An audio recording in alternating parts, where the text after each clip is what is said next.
The Consciousness Code, Series, Episode 9, Is Memory the Root of Identity? Who am I without my past? Imagine waking up one morning and finding yourself adrift, no memory of yesterday. No history, no identity, just this moment, stretching into uncertainty. It's a chilling thought. And yet for some people, this isn't hypothetical. It's reality. This scenario raises profound questions. Who are you if your memories vanish? Is identity something that endures? Or is it constantly rewritten by each remembered moment? Memory shapes our sense of self, giving us a narrative, a timeline, a past. But what happens if that timeline breaks? Today on The Consciousness Code, we delve deep into one of consciousness's greatest puzzles. Is memory the root of identity? Philosophical roots of memory and identity. To tackle identity, we first turn to philosophy. John Locke argued that identity persists as long as memory does. He believed continuity of consciousness, connected by memory, makes you who you are. David Hume, however, questioned this continuity. To him, identity was an illusion, a bundle of perceptions changing constantly, never truly fixed. Eastern philosophies echo similar insights. Buddhism teaches anatta, or non-self, suggesting identity is an illusion perpetuated by memory. Hindu traditions speak of memory carrying identity across lifetimes. These perspectives offer contrasting lenses. Is identity permanent or transient, bound by memory or free from it? Each philosophy provides a foundation as we explore further into the realm of neuroscience, psychology, and human experience itself. Neuroscience of memory. To understand identity, we must first unravel the mysteries of memory within the brain itself. Memories aren't just stored. They're dynamically recreated each time we recall them. Neuroscientists call this reconsolidation. It's why memories can shift and change subtly over time. Memory formation involves a complex interplay of neural circuits, especially the hippocampus, amygdala, and prefrontal cortex. Each has a role: encoding events, storing emotional context, and retrieving information to create coherent narratives. Perhaps most revealing are case studies like patient HM. After surgery to control epilepsy, HM lost his ability to form new memories. Each day was a fresh start, with no conscious link to yesterday. Yet some aspects of his personality and implicit skills remained intact. Similarly, musician Clive Waring suffered profound amnesia due to encephalitis, reducing his memory span to mere seconds. Yet he could still play the piano flawlessly, suggesting some identity persists beyond explicit memory. These cases reveal memory's complexity, far beyond mere data storage. Memory is the thread weaving our experiences into continuity. But what happens when that thread frays? Neuroscience provides insights but also deepens the mystery. How much of identity truly relies on memory? And can parts of us survive without it? The fragile self, amnesia, and identity loss. Imagine your memory stripped away completely. Who would you become? Individuals experiencing profound amnesia face precisely this reality. Without memory, the anchors to their identities slip away. Stories, relationships, careers, every foundational pillar of who they were vanishes. Consider the haunting case of Benjamin Kyle, found unconscious behind a fast food restaurant. He awoke with no recollection of his identity. Despite extensive media coverage and investigations, his past remained a void. Who was he without memories to define him? Psychological studies show amnesiacs often struggle deeply with existential uncertainty, without a remembered past. Making sense of the present or planning a future becomes daunting. Yet intriguingly, their basic personality traits often endure, suggesting some aspects of identity exist beyond memory alone. Experts debate whether amnesia patients lose their identity or simply their autobiographical narrative. Some psychologists propose that identity might not solely rely on memory, but also on emotional continuity, relational ties, and bodily experiences. Such cases compel us to reconsider. If memory isn't entirely reliable, what truly makes us who we are? Could identity persist in ways we haven't yet fully understood? Memory manipulation and the ethics of identity. What if memories weren't just lost, but deliberately changed? Advancements in neuroscience now make this a startling possibility. Techniques such as memory reconsolidation therapy and even genetic engineering promise the power to alter or erase specific memories. Imagine erasing painful trauma or implanting positive experiences. The potential therapeutic benefits are profound, freeing people from PTSD, phobias, and crippling anxiety. But what about the ethical implications? If identity is shaped by memory, what happens when we can edit those memories? Are we altering the essence of who we are? Researchers have demonstrated that memories can be artificially created, modified, or removed in animal models. In humans, even subtle suggestions or false narratives can lead to vivid false memories. Philosophers and ethicists warn of dangerous territory. Who controls these alterations? What criteria determine which memories are kept or removed? Could this lead to psychological manipulation or abuse? As we step into an era where memory manipulation is increasingly possible, we confront fundamental questions. What makes our identities authentic if memories are no longer fixed? And if our past can be rewritten, what does that mean for the self that emerges from such interventions? Memory, aging, and dementia. Memory shapes our identity. But what happens as age erodes that foundation? Dementia and Alzheimer's disease reveal how fragile memory, and thus identity, can become.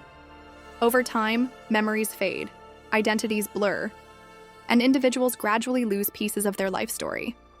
Families witness loved ones becoming unfamiliar, strangers to their own history.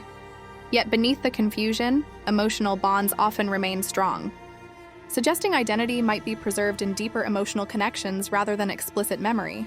Personal narratives from caregivers illustrate profound challenges, navigating shifting identities, maintaining dignity and love, even as the explicit self fades away. Scientifically, dementia highlights the intricate link between memory and identity. As neural pathways degenerate, autobiographical memories disintegrate, challenging both the individual's and family's perception of identity. Philosophically, dementia poses difficult questions. Is identity lost completely or simply altered? Does the essence of who we are linger beneath the surface, hidden by neurological deterioration? These experiences illuminate the complexity of identity, prompting us to consider that perhaps memory alone isn't the sole guardian of who we are. Perhaps identity is more resilient and layered than we initially imagined. Cultural narratives and collective memory. Memory isn't just personal, it's also collective, shaping identities at a societal level. Cultural narratives, historical events, and shared memories bind groups together, creating a collective identity that influences individuals profoundly. Consider historical traumas, such as wars, genocides, or natural disasters. These events leave indelible marks on communities, shaping their identities across generations. Collective memory becomes part of who people perceive themselves to be, influencing behaviors, beliefs, and traditions. Anthropologists and sociologists highlight how collective memory constructs national identities, social cohesion, and even political narratives. Holidays, memorials, and storytelling preserve these shared memories, continuously reinforcing collective identities. Yet collective memories can also be contested and manipulated, leading to social conflicts. Different groups remember events differently, often clashing over narratives that define communal identity.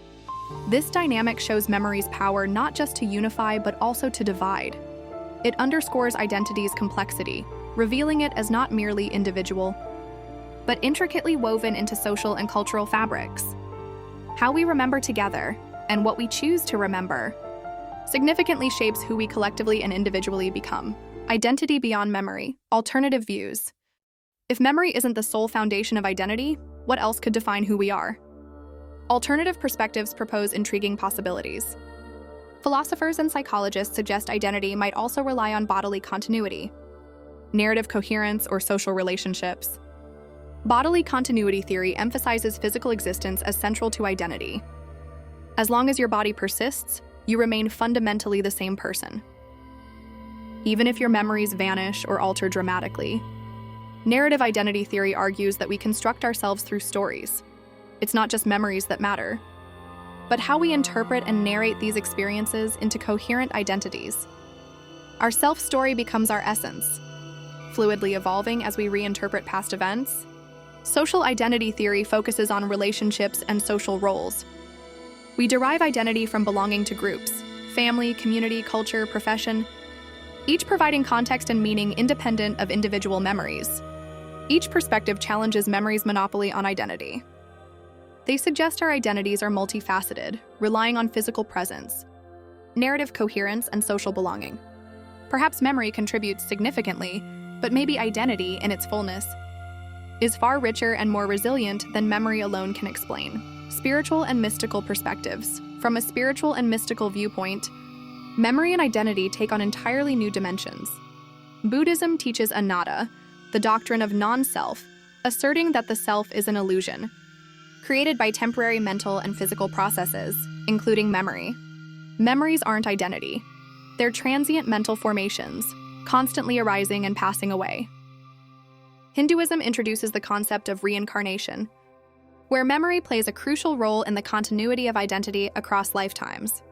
The soul, carrying subtle impressions and karmic residues, retains a deeper memory beyond conscious recollection, influencing future identities. Mystical traditions around the world suggest identity transcends both body and mind, rooted in an eternal essence or universal consciousness. Mystics often report experiencing a self beyond memory, a pure awareness unbounded by personal history. These spiritual perspectives expand our understanding of identity beyond temporal and physical limitations. They propose identity as a dynamic interplay between the ephemeral nature of memory and the timeless essence of consciousness. Could identity ultimately be something deeper and more enduring than our memories? Perhaps identity isn't something we possess, but something we continually discover and rediscover through deeper awareness. Artificial memory and digital identity. In the digital age, memory and identity enter unprecedented territory. Technology allows us to externalize memory, storing vast amounts of data online. Our identities increasingly exist digitally, captured in photos, videos, social media, and cloud storage. These digital footprints persist indefinitely, reshaping our notions of memory and identity. Artificial intelligence takes this further, promising possibilities like uploaded consciousness. The concept of uploading minds, complete with memories, into digital environments raises profound questions. Is a digital copy truly the same identity? What happens when memory is digitized, edited, and manipulated beyond biological constraints? Ethical dilemmas arise. Who owns digital identities? How much control do we have over digital memories that define us in virtual spaces? These scenarios force us to rethink identity's boundaries. Digital memory blurs distinctions between original and copy, between reality and simulation. As we embrace technology's potentials, we must also navigate complex ethical and existential landscapes, where identity might no longer be confined by biology, but instead expanded and challenged by digital realities. Integration and conclusion. Who are we really? As our exploration draws to a close, we've journeyed through philosophy, neuroscience, personal narratives, cultural memories, spiritual insights, and digital frontiers. Memory is undeniably powerful, shaping much of our perceived identity. Yet, as we've discovered, it may not be the entirety of who we are. Identity is complex, fluid, and multifaceted.